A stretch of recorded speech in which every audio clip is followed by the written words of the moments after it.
அதிர்ஷ்டம் ஜோதிட ராசி நேயர்கள் அனைவருக்கும் செந்தில் பாபுவின் வணக்கம். 2024ஆம் ஆண்டிற்கான குரு பயிற்சி பலன்களை பார்க்க போகின்றோம்.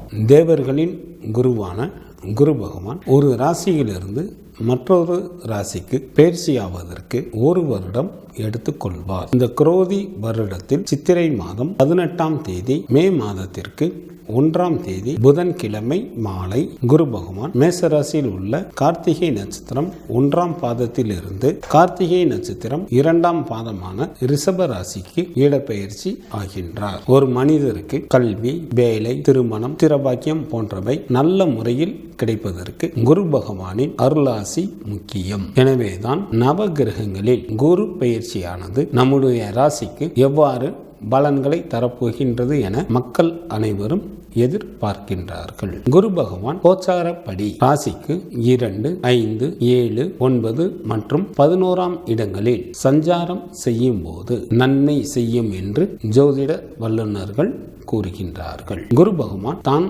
அமர்ந்துள்ள இடத்திலிருந்து ராசிக்கு 5, 7 மற்றும் 9ஆம் இடங்களை பார்வையிடுகின்றார். குரு பகவான் அமர்ந்துள்ள இடத்தை விட பார்க்கின்ற இடங்களுக்கு பலன்கள் அதிகம். குரு பகவான் செல்வத்துக்கு அதிபதி ஆகையால் ஒருவரது வாழ்க்கையில் முன்னேற்றத்திற்கும் வளர்ச்சிக்கும் செல்வம் சேர்வதற்கும் முக்கிய காரணமாக விளங்குகின்றார். இவருக்கு புத்திரகாரகன் என பெயரும் உண்டு. ஒருவருடைய ஜாதகத்தில் புத்திர பிராப்தி உண்டாவதற்கு குரு பலன் குறையாமல் இருப்பது அவசியம். ராசிக்கு 2ஆம் வீட்டில் அமர்ந்துள்ள குரு பகவான் நல்ல பண வரவினை தருகின்றார். ராசிக்கு 5ஆம் இடத்தில் அமர்ந்துள்ள குரு பகவான் தனலாபம், புத்திர பாக்கியம் மற்றும் திரலாபம் போன்றவைகளை தருகின்றார். ராசிக்கு 7ஆம் வீட்டில் அமர்ந்துள்ள குரு பகவான் சமுதாயத்தில் மதிப்பு மற்றும் மரியாதையையும் செல்வாக்கினையும் நல்ல தன வரவையும் உண்டு பண்ணுகின்றார். 9ஆம் வீட்டில்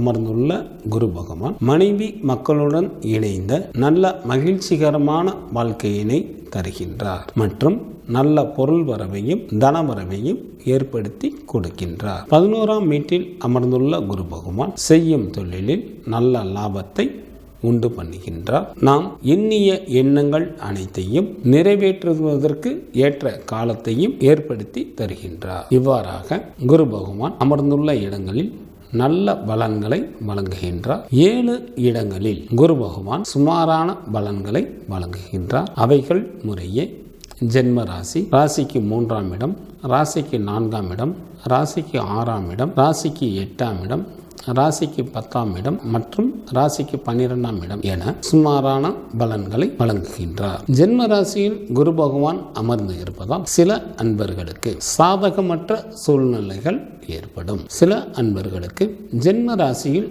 குரு பகவான் வரும்போது வகித்து வரும் பதவிகளையும் இழக்க நேரிடும். விருப்பமில்லாத இடத்திற்கு இடமாற்றமும் உண்டாகும். 3ஆம் வீட்டிற்கு குரு பகவான் வரும்போது உடல் ஆரோக்கியத்தில் கவனம் செலுத்துவது நல்லது. சில அன்பர்களுக்கு வகித்து வரும் பதவிக்கு கூட சில இடையூறுகள் ஏற்படும். மனம் அலைபாய்ந்து கொண்டே இருக்கும். 4ஆம் வீட்டிற்கு வரும் குரு பகவானால் உற்றார் உறவினர்கள் வழியில் சில இன்னல்கள் உண்டாவதற்கு வாய்ப்புகள் உண்டு. சில அன்பர்கள் சூதாட்டம் போன்ற தீய வழிகளில் செல்வதால் நேர்மையான முறையில் சம்பாதிக்கப்பட்ட பொருட்களையும் கூட இழக்க நேரிடும். ராசிக்கு 6ஆம் இடத்திற்கு வரும் குரு பகவானால் சில அன்பர்கள் செய்யாத தவறுக்கும் கூட தண்டனைகளை அனுபவிக்க நேரிடும். உடல் ஆரோக்கியத்தில் கூடுதல் கவனம் செலுத்துவது நல்லது. 8ஆம் வீட்டிற்கு வரும் குரு பகவானால் சில அன்பர்களுக்கு பட்டம், பதவிகள் கூற பறிபோவதற்கும் வாய்ப்புகள் உண்டு. 10ஆம் வீட்டில்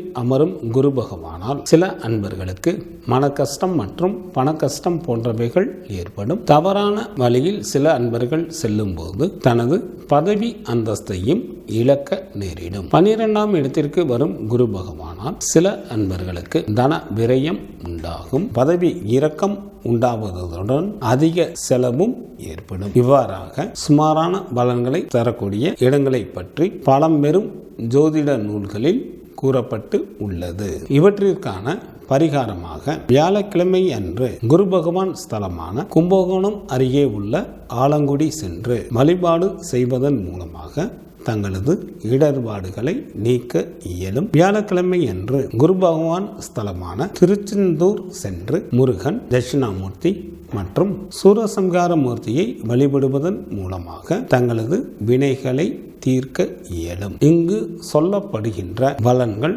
அனைத்தும் பொது பலன்களே. பொது பலன்களான இவற்றில் தங்களது ஜாதகத்தில் நடைபெற்று கொண்டிருக்கின்ற திசா புத்திக்கு ஏற்ப மாற்றங்கள் நிகழும் என்பதையும் நினைவில் வைத்துக் கொள்ளுங்கள். இனி ராசிகளுக்கான பலன்கள்.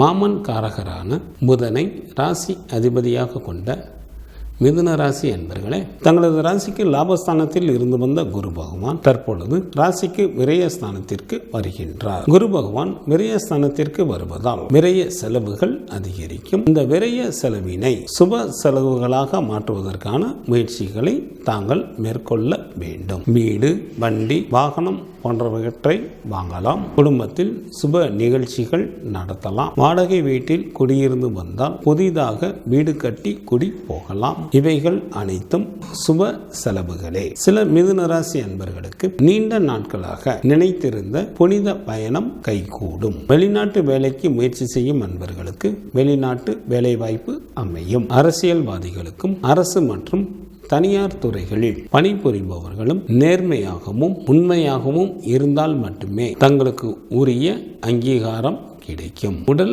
ஆரோக்கியத்தில் கவனம் தேவை. தங்களது ராசிக்கு விரயஸ்தானத்தில் அமர்ந்துள்ள குரு பகவான் தனது சுப பார்வையால் 5ஆம் பார்வையாக தங்களது ராசிக்கு 4ஆம் இடத்தையும், 7ஆம் பார்வையாக தங்களது ராசிக்கு 6ஆம் இடத்தையும், 9ஆம் பார்வையாக தங்களது ராசிக்கு 8ஆம் இடத்தையும் பார்க்கின்றார். இதனால் மிதுன ராசி அன்பர்களுக்கு உடல் ஆரோக்கியத்தில் முன்னேற்றமும் கடன்களை பற்றி கவலைப்பட வேண்டிய அவசியமும் இல்லை. பூர்வீக சொத்துக்களின் மூலமாக நல்ல ஆதாயம் அடைவீர்கள். குரு பகவான் தங்களது ராசிக்கு 4ஆம் இடத்தை பார்ப்பதால் தாயின் உடல் நலம் மேம்படும். உயர்கல்வியில் இருந்த பிரச்சனைகள் படிப்படியாக சரியாகும். கல்வி பயிலும் மாணவர்கள் மிகுந்த ஆர்வத்துடன் தங்களது படிப்பினை மேற்கொள்வீர்கள். சில மிதுன ராசி அன்பர்கள் புதிய வீடு வாங்குவதற்கும் வீட்டில் பராமரிப்பு பணிகளை மேற்கொள்வதற்கும் வாய்ப்புகள் உண்டு. தங்களது ராசிக்கு 6ஆம் இடத்தை குரு பகவான் பார்ப்பதால் தங்களுக்கு இருந்த நோய்கள் படிப்படியாக குறையும். நோய்,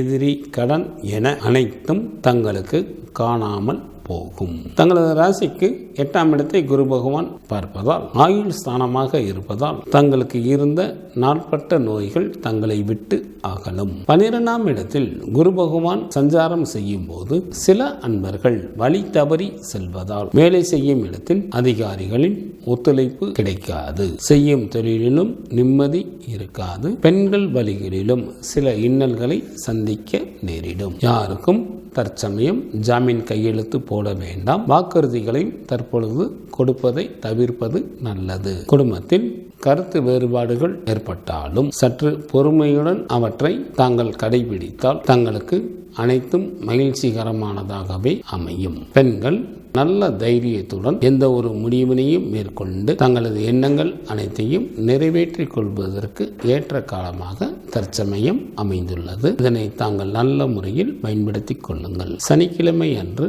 சித்தர்களின் சன்னதிற்கு சென்று வழிபாடு செய்து வர தாங்கள் புத்துணர்ச்சி பெறுவீர்கள்.